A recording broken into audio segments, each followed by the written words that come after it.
తాంబూలాలు ఇచ్చాం పన్నుకు సావండి అన్నట్లుంది రాష్ట్ర కాంగ్రెస్ వ్యవహారం. అచ్చం ఈ సామెతకు సరిపోయే రాజకీయ సన్నివేశాలు హైదరాబాద్ గడ్డ మీద ఆవిష్కృతం అయ్యాయి. వివరాల్లోకి వెళ్తే, ప్రభుత్వం ప్రధాన ప్రతిపక్షమైన బీఆర్ఎస్ నడుమ గురువారం హైదరాబాద్లో బిగ్ ఫైట్ జరిగింది. రేవంత్ రెడ్డి ఘనకార్యాలను తెలంగాణ భవన్కు వచ్చి చెబుతా అని మంత్రి జూపల్లి సవాల్ విసిరారు.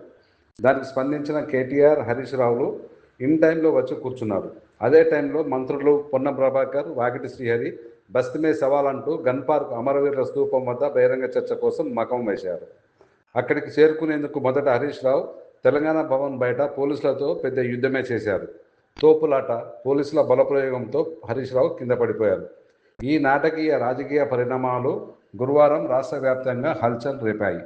సీన్ కట్ చేస్తే, ఈ మొత్తం వ్యవహారంలో పీసీసీ చీఫ్ మహేష్ కుమార్ గౌడ్ అంటీ ముట్టనట్లు ఉన్నారు.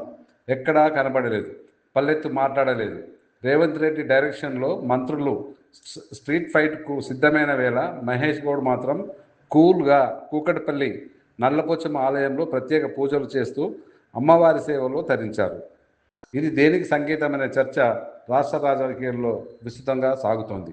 బీఆర్ఎస్ ఏలుబడిలో అప్పులపై కార్నర్ చేసేందుకు కాంగ్రెస్ ప్రయత్నం ఒకవైపు చేస్తుండగా, సింగరేణిలో రేవంత్ రెడ్డి సర్కార్ పాల్పడిన స్కామ్లు, రెసిడెన్షియల్ విద్యాసంస్థలో టెండర్ల గోల్మాల్, ఇతర వ్యవహారాలను ఎండగట్టేందుకు బీఆర్ఎస్ రంగంలోకి దిగింది.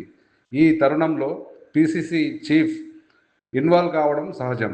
కానీ దానికి భిన్నంగా గురువారం నాటి పరిణామాలపై మహేష్ మౌనవ్రతం పాటించడం గాంధీ భవన్ వర్గాల్లో చర్చనీయాంశంగా మారింది. వరంగల్ సభలో భవిష్యత్తు సీఎం బీసీ అవుతారని ప్రకటించిన మహేష్ గౌడ్పై రేవంత్ రెడ్డి పగబట్టారు. దాంట్లో భాగమే బిగ్ టీవీలో వండి వార్చిన తలాతోక లేని ధారావాహిక ప్రసారాలు.